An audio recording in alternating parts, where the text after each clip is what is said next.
I want to ask you guys before I throw this to Dianna, because it was something that baffled me yesterday. So Brian Daboll gets fired, and my reaction was just fairly immediately, why does everyone care about this so much? Like, he started 7-2, had Daniel Jones, and when they were healthy, they looked like maybe it would be something, and then they've done nothing but fail since. And then I see a lot of people reacting angrily to, you don't do this to Brian Daboll. And I'm just curious, before I throw it to Dianna, why do you think people care about that so much when Brian Daboll's just a guy? Yes, I agree. It's because it's the New York market. If Brian Daboll was just fired from the New Orleans Saints, nobody cares, and we're not talking about it. It's New York. It's why whoever the Jets coach is or the next Jets coach is going to be disproportionately discussed. I really think, I agree with you. Daboll is an unremarkable NFL coach looking for work. I don't even necessarily agree with the unremarkable part. Like, okay, fine. Like, he is just a guy, but he was doing like Jackson Dart's having a good season. And I understand they're 2-8. I wouldn't want to change, potentially the offense that he runs next year because they have a new coach, Dianna.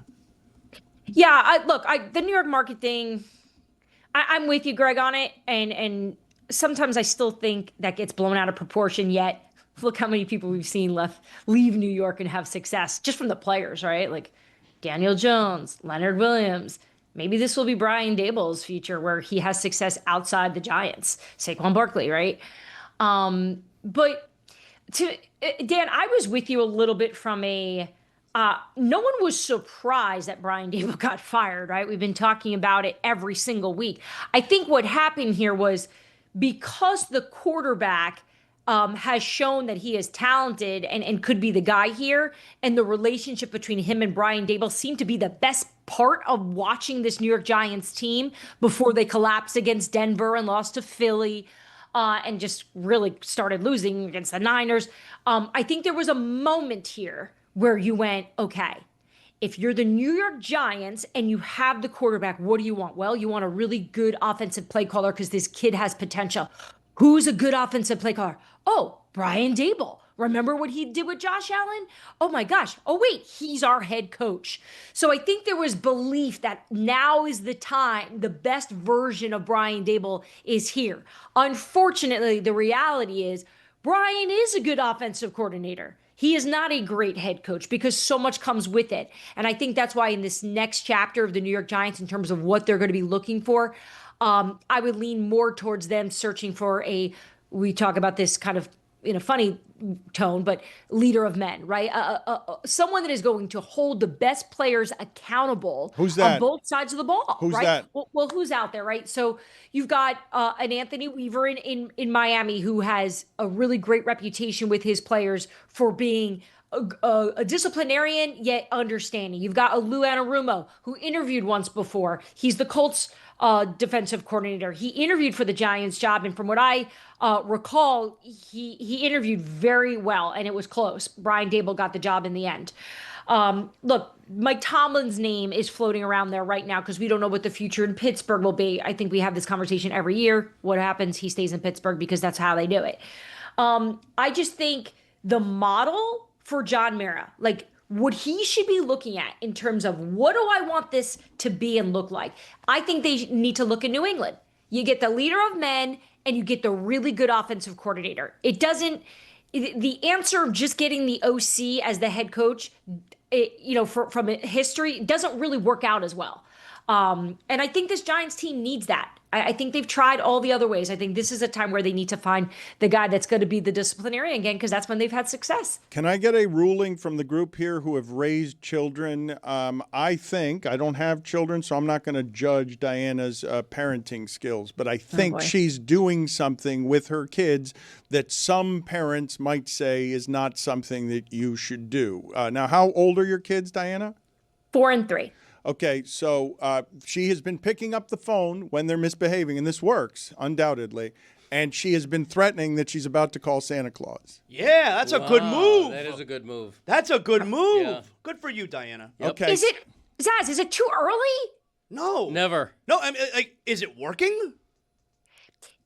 It is, but with my children, I have learned it runs out. Like, it only works for a week or two, and then they're like, that's not Santa, that's Grandpa. Okay, so Or- then you move on. Like maybe next time you say, "I'm calling the police." Oh, Yeah. wait a minute. Or the No, I I just said back here, one of my friends, to their kid, they always are threatening to call the cops. Okay, but wait, you guys. No, we do that too. We threaten jail Good. a lot. Good. What? Yeah. Diana. But here's what's starting to happen. When they see the policemen, they get frightened, and you don't want them to be scared of police because if you think of any scenario of an emergency, they're going to probably be helping our children, right? So I don't want them to be frightened. Kevin came up with this idea last week, which was putting the children outside. And that's been working. So To live? Like animals? It's 20 so degrees. it's really cold in New Jersey, and we have a lot of deer in our backyard, and we threaten that will be their family. Oh my if you God. don't put the trains away, you're gonna live with the deer. Oh my God, this is horrifying. dear. Okay, this is escalated. Oh dear. I mean, she had to live with the deer. That's frightening. This is escalated. This is far worse than what I thought we were doing, but I think we skipped over a part. Did you say that there is someone on the line and the kids are yelling, "That's not Santa Claus, that's Grandpa"? Yeah, so I always think I want to really be in character. So I will call my brother, I will call my dad, I'll call a man that is available to just be, and I'll be like, hey, just be Santa. I could be Santa. I would, in fact, I feel like that would be a great, This is a better. great way Somebody to will end up on the naughty list if you don't behave. Diana, this is so good. You should absolutely be calling Chris. He will scare the shit out of your kids. This is better than the deer. Diana, I think you should go a step further. You create a contact in your phone that is Santa's picture. So the kids see it. You flip the phone and say, look who it is. And they're like, oh my that God, is so that's good. Santa. Santa's calling. This is Jeremy. Another level. What if I just called someone in the NFL and was just like, hey, coach, can you just be Santa for me right now while you're in between meetings? Like, could you imagine what the response would be like? What? Who would you pick? Who do you Yeah, think- who'd be a good NFL Santa? Obviously, Mike McCarthy. No, it's got to be Andy Reid, no? Andy Reid would do it because he's nice like that. He's and he loves busy. I was kids. thinking of somebody who's not busy. Yeah, call the Titans. Yes, obviously Andy Reid. I'm sorry. I take it back. on, Mike man. McCarthy is more of an old Elvis. If you have a need to have old Elvis threaten one of your kids. I can't believe the escalation, though, of you're not threatening to throw the kids outside with the deer. You have put them outside and said their deer is going to be their family. They lose their minds through the glass window because they think they're really going to have to stay out there. It's good because- parenting. Good. That's excellent. Dan, parenting. you don't- Freezing. Dan, Somebody should be no, calling no, child no. services on you. Dan, you don't Give get them it. a For warning. every parent watching and Yeah, listening Dan right doesn't now, get it. you know what I'm talking about. It's between the hours of 4 and probably 7 o'clock, and you're trying to get them fed, and Hell there's a time. million That's things the going real on, and witching hour. everyone is losing their minds. So there's only one. No, you can't be reasonable with them, right? Thank you, Diana. I can't get down and look at Mikey in the eye and be like, you need to eat your vegetables and sit. He's like, I want to play trains. I'm a dinosaur. Like, Joey's in the corner. All right, calling playing Santa. eggs. How cold is it outside? 26 degrees? See ya. That is such a great description for boy childhood. I want to play with trains. I'm a dinosaur. No, they do it all the time. They're constant. Then they ask me to put a spell on them, so they turn into a monster because they want to be monsters all the time. So the only way to get a little bit of order, Yeah, you're living my with husband and I hyena. like- You're living with hyena. I'm living with crazy deer now. And the thing is that the 3-year-old just he encourages it. Like he's like, I dare you to put me outside, and I put him out there, and he looks to the window, and I take the eggs. And I'm like, I got your eggs. Oh, my gotcha. And you God. lose. That's usually how I get them. Wait. So is the 3-year-old the 3-year-old the smartass with "That's not Santa, that's Grandpa"? Like who's hitting you with that? The 4-year-old's an angel. He's like, oh, yay, Santa. The 3-year-old, the egg one, he is smart. He knows. He knows what we're doing. So yeah, he's gonna be my. Diana, would you do me the favor of please calling Chris? I want to video this. I think that Chris can sell your kids on. You put the kid on the phone. I think that Chris, as a Are they misbehaving again? But I want more out of you, Chris. Like I want more direction so we can get some order here. We got to talk on the front end. You tell me what they're doing. I need more info. Yeah, here. yeah. All right, please coordinate. I want to scare the kids, and I want Chris to be this Santa who disciplines your kids so we don't have to call child services on you because you're threatening that they're going to live with deer in the frigid Northeast. Deer aren't even scary. They just You're saying to your kids you're going to live in the woods? You're going to be raised by a deer? Deer are scary. Big You're antlers. 3 years Deer, old. not scary. What sort of processing do you think is happening there? Wait a minute. I have to live out there that's not warm. What the hell is that thing? And why you say that deer is not dangerous, what do you mean that's going to raise me? How am I going to get to practice? They go to school with Jets and Giants fans. It can't be much worse. Getting back to the things in football, the Patriots, how real is that? Very real. I think they're ahead of schedule. This is a team that I think they were just trying to straighten up, get organized, figure out what they want to be. And I think they're already on this journey to being what they are, what they envision this. I can tell you, it's electric up there. They're energized, and that is a hard place to be energetic about, especially this time of year in New England. I remember when I was at ESPN and I would cover the Patriots. It was the worst assignment, and not because of Bill and Brady and all that. Like, it was just like, it's so just. Oh, it's gray and far away and cold. Dark. No, it's awful. They live on the outskirts of civilization. They might as well be raised by deer. No, seriously. People don't know how. Do people know how hard it is to get to that place, Dianna? It's far from Boston. No, it is. It is the wilderness. Yeah, they're closer to Walpole Prison than they are to a city. I agree. And so just the fact that they're out there and they're dancing, they're doing all these things. I love what they're about. And look, I still don't think this roster's like phenomenal. I still think they're kind of a middle of the road type of team that just has a really good quarterback, a great offensive coordinator, and a potential coach of the year leading the way. Dianna, what the hell did we watch last night? What was that? Was it just cold? Like, I don't understand. Okay. I'm frustrated at times with this Eagles offense. They had a bye week to get this together. And I was just expecting it to look more like it did either at the height of last year or even snippets of what we saw before the bye, right? Where the run game was on, the offensive line did a good job of protecting. They used the receivers really well. And then it just looks disjointed. It doesn't look as good as the Eagles can. And I know they're winning, right? They're still good. They're gonna make a deep playoff run. I think when you have a team like this, where at times the offense looks like they're in a bit of a rut, they're lucky that they've got such talent because it gets them out. That's a tough assignment on the road in the cold in Green Bay. Give me a stat of the day here so people understand what they're seeing from Green Bay. Start of the day, start of the day. It is here, start of the day. Start of the day, start of the day.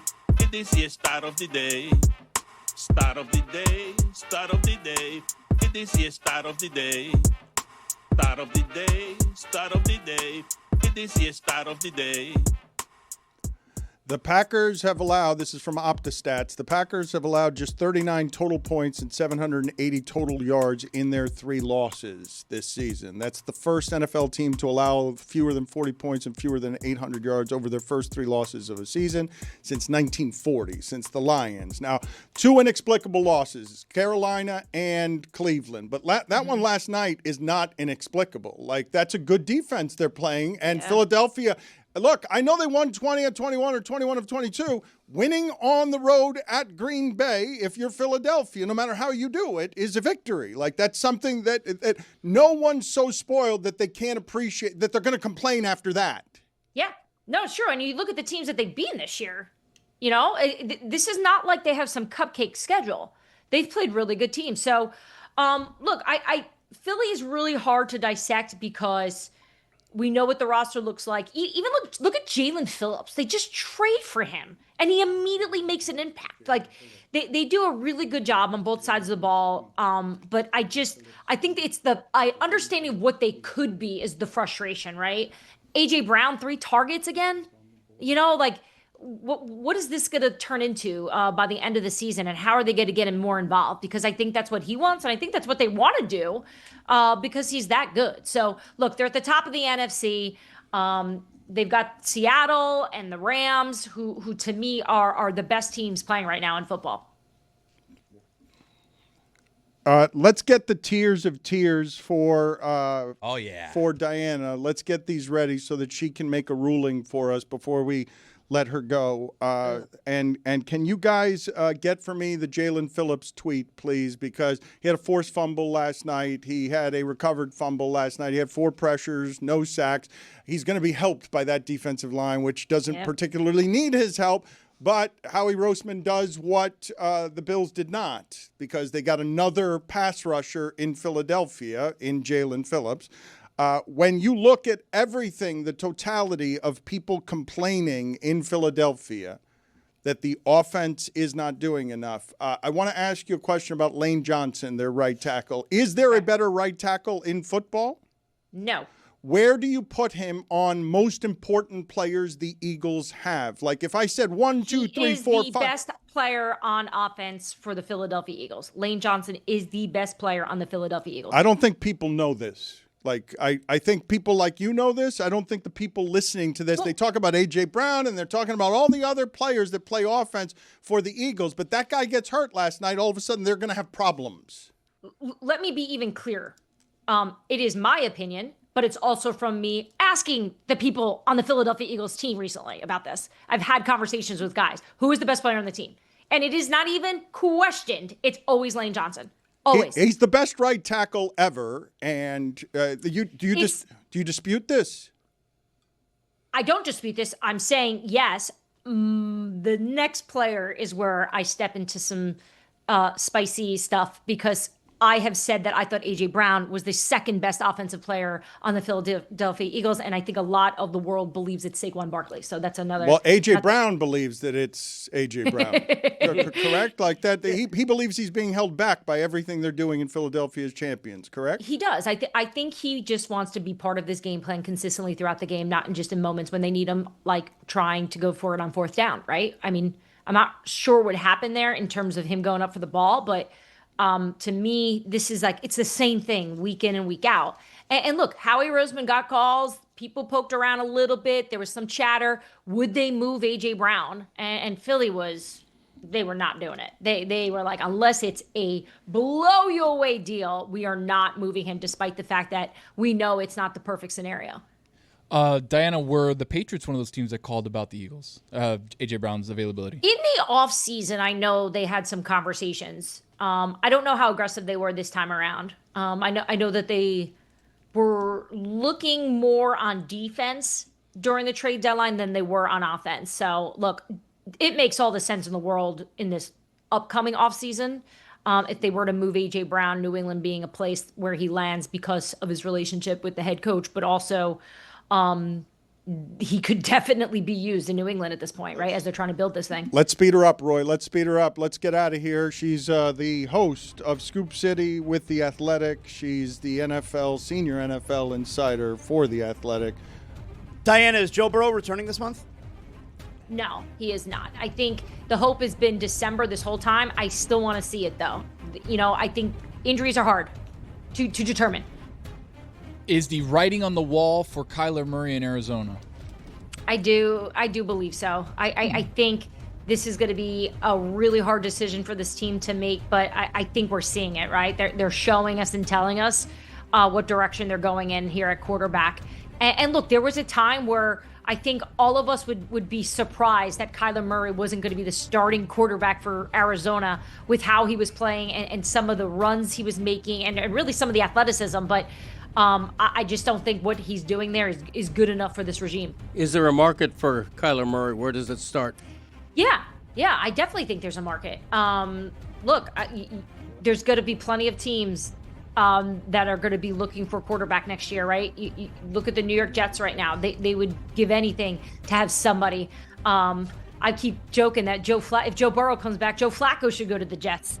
There will be plenty of teams, I think, interested in knowing that he can play. Maybe he just needs a better situation. Dianna, last year's draft class, Caleb Williams, Drake May, Jaden Daniels, rank them who you want.